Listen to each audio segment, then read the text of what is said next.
पाकिस्तान में हर साल बजट पेश किए जाने के बाद ये बहस छिड़ जाती है कि मुल्क में तनख्वाहदार तबके को रिलीफ देने के बजाय सैलरी पर टैक्स क्यों बढ़ाया जाता है और बड़े शोबाजात जैसा कि ज़राअत, रिटेल, रियल एस्टेट और एक्सपोर्टर्स को टैक्स नेट में लाने के बजाय तनख्वाहदार तबके का मुआशी बोझ ही क्यों बढ़ा दिया जाता है। रवा साल का बजट भी कुछ मुख्तलिफ नहीं और वफाकी वज़ीर खजाना की जानिब से पार्लियामान में पेश किए जाने वाले वफाकी बजट की मंजूरी के बाद तनख्वाहदार तबके को अगले माली साल में पहले से ज्यादा टैक्स अदा करना पड़ेगा।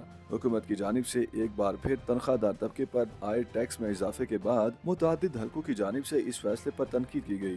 ताहम वफाकी वज़ीर खजाना ने बजट पेश करने के एक दिन बाद अपनी पोस्ट बजट प्रेस कॉन्फ्रेंस में इस फैसले का दिफा करते हुए कहा कि ज्यादा आमदन वालों पर ज्यादा टैक्स का नफाज होगा और इस पर किसी को एतराज नहीं होना चाहिए क्योंकि हमें टैक्स के दायरे कार को बढ़ाना है। वाज़ेह है कि पाकिस्तान में तनख्वाहदार तबका सरकारी और निजी शोबे में काम करने वाले मुलाजमीन पर मुश्तमिल है और गुज़श्ता चंद साल से ये बहस होती रही है कि इस तबके की जानिब से अदा किया जाने वाला टैक्स मईशत के कुछ ऐसे शोबों से ज्यादा है जिनका मुल्की GDP में ज्यादा हिस्सा होने के बावजूद उनकी जानिब से टैक्स बहुत कम दिया जाता है। ऐसे तबकात में रिटेलर्स और बरामद किरनगान खास तौर पर शामिल हैं। लेकिन हकाइक क्या हैं और पाकिस्तान में तनख्वाहदार तबका कितना टैक्स अदा करता है? क्या वाकई मईशत के दूसरे शोबों से ज्यादा तनख्वाहदार तबका टैक्स अदा करता है? FBR के गुज़श्ता माली साल की आदाद-ओ-शुमार के मुताबिक तनख्वाहदार तबके ने पूरे माली साल में मजमूई तौर पर 1874 अरब रुपए में से 264 अरब रुपए टैक्स अदा किया। ताहम तनख्वाहदार तबके से ज्यादा कॉन्ट्रैक्टर्स ने 390 अरब रुपए, जबकि बैंकों में पैसा जमा करवा कर मुनाफा लेने वालों ने 320 अरब रुपए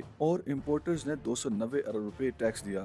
स्टेट बैंक ऑफ पाकिस्तान की रिपोर्ट के मुताबिक इंडस्ट्री का GDP में हिस्सा 21% है, जबकि इसका टैक्स में हिस्सा 69% है। ताहम चंद ऐसे शोबाजात भी हैं जिनकी जानिब से वसूल शुदा टैक्स तनख्वाहदार तबके से कहीं कम है। मिसाल के तौर पर एक्सपोर्टर्स ने तनख्वाहदार तबके के मुकाबले में बहुत कम टैक्स अदा किया जो सिर्फ 73 अरब रुपए था। स्टेट बैंक ऑफ पाकिस्तान की रिपोर्ट के मुताबिक ज़राअत का GDP में हिस्सा 19% है और इसकी जानिब से टैक्स का हिस्सा तकरीबन 1% है। खिदमत का शोबा जिसमें डॉक्टर और खिदमत देने वाले दीगर शोबों के अलावा रिटेल सेक्टर यानी दुकानदार और ताजिर भी शामिल हैं, इसका GDP में हिस्सा 60% है। ताहम टैक्स में इसका हिस्सा सिर्फ 29% है। अगर सिर्फ रिटेल के शोबे की बात अलग से करें तो रिटेल शोबे की टैक्स अदायगी बहुत कम है, जो इस बात से वाज़ेह है कि मुल्की GDP में इसका 20% हिस्सा है, लेकिन टैक्स की अदायगी में सिर्फ 1 से 2% है। ऐसा ही एक और शोबा रियल एस्टेट का है जिसकी जानिब से दिया जाने वाला टैक्स तनख्वाहदार तबके से बहुत कम है।